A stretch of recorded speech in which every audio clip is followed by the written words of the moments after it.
Now that you have created your analysis using StatCrunch or Excel, whatever your personal preference is, it's time to discuss our work and to use it to support a hypothesis. It is very important when you write your analysis portion that you make direct reference to every single graph and summary statistic output you have. In effort, you don't want to include any random information. Yes, StatCrunch can create a lot of information for you, but just because it can doesn't mean that you should include it. More is not always better. Let's take a look at the analysis portion just to give you an idea of some things that I might mention. First off, I wanted to remind you of my hypothesis statements. I was looking at half marathon finish times. The null hypothesis is there is no difference in half marathon finish times when comparing genders and age groups. The alternative hypothesis always deals with a specific case. There is a difference. My graphs are used to summarize my information. I took finish times from the top 40 finishers. Now I realize that's not necessarily the complete data set, but I wanted to work with a slightly smaller data set. There was over 2,500 people who finished this particular race, and that much data was a little overwhelming. So looking at the top 40 finishers, we can see that the majority are male and the minority female. That's what my first graph is very easily telling me. My second graph tells me the time in minutes of all of the finishers. So it gives me kind of an information that the minimum time was about 65 or the fastest and the maximum about 85 or the slowest in the top 40. And just kind of gives me an idea of how they fall. So I might notice that the majority of people are, on the 75 to 85 with very few super fast runners. The age group histogram or bar graph tells me how many are in each age group. And when I delineated these age groups, I gave them categories. My specific data set did not have categories outlined, but I forced them in, giving A, 20 to 24, so any individual who was 20 to 24 got a categorical age group value of A, 25 to 29 B, etc.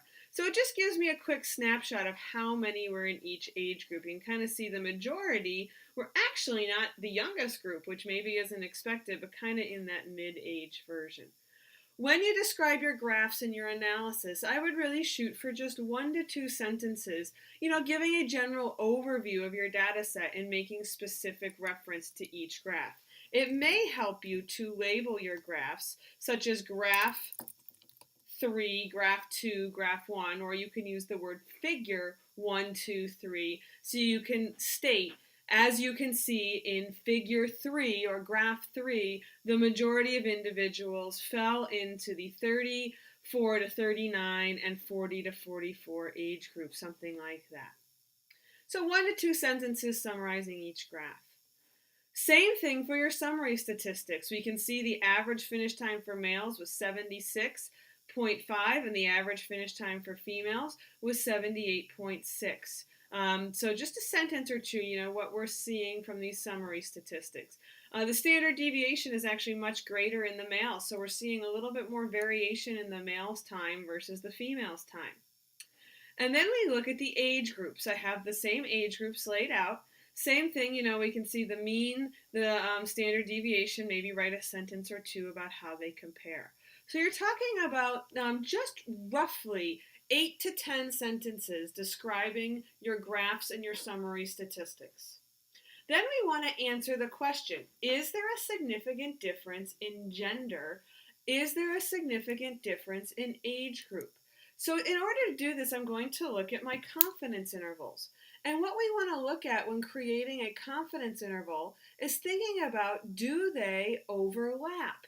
If they overlap, there's no significant difference. For example, if I draw out the male and female finishing times and the confidence interval ranges, let's take a look at what happens. So the lower limit, we got to have about a 74, and it looks like we got to go up to about just over an 80. So we'll go maybe 75, 76, 77, 78, 79, 80, and we'll just stick 81 at the end. If I graph these, what I'm going to notice, I'll try and graph here, females were between just over a 76 and just over an 80. Their true population mean is somewhere in that interval. Then we look at males. Males are between a 70, just below 75, and a 78. Notice what happens. These intervals overlap. So we have this overlapping region right here in which the true population means could fall. And if they fell in here and here, we would say they're the same. So there's this overlapping area. And what that means is the finish times are not statistically different. In this case, I have to say the data supports the null hypothesis. There is an overlap, therefore I have to conclude they are statistically equal. Even though you can see they're not exactly equal, they're what we call statistically equal. When we look at the age groups, which I had already graphed out for you just because there were more of them. I wanted to show you how to graph, but once you do it once, I think you'll get the idea. I've got my age groups laid out here. And most of the age groups do show an overlap. However, when you look at something like B and D, there's this area in between where there is no overlap. So they do not overlap, or they do not have a potential for having the same value. And because you only need two of them, you only need to find one pair that does not overlap if you have more than two particular data groups. So I found a pair that doesn't overlap. Therefore, in this case, the data supports the alternative. There is a difference in times based on age group because I've got this area where they are not touching and there's no way they could have the same finish time. Even if group B was at the very low end and group D was at the very high end, there's no way we could consider those equal. So you want to be sure you clearly answer the question, which hypothesis is supported, null or alternative, and how does that relate to your confidence intervals? So just to recap, you got 8 to 10 sentences recapping your graphs and your summary stats, making specific mention to all of them. If you don't make mention of them, they're not important. Get rid of them. Don't include them in your report. And then probably about 2 to 3 sentences for each confidence interval. If you have more than one, just add another 2 to 3 sentences. Probably 2 would be enough, explaining that they overlap and then which hypothesis that supports. And that will finish out the analysis portion or the conclusions portion of your outcomes learning project. You do have 2 portions of the paper to include. There's 2 paragraphs.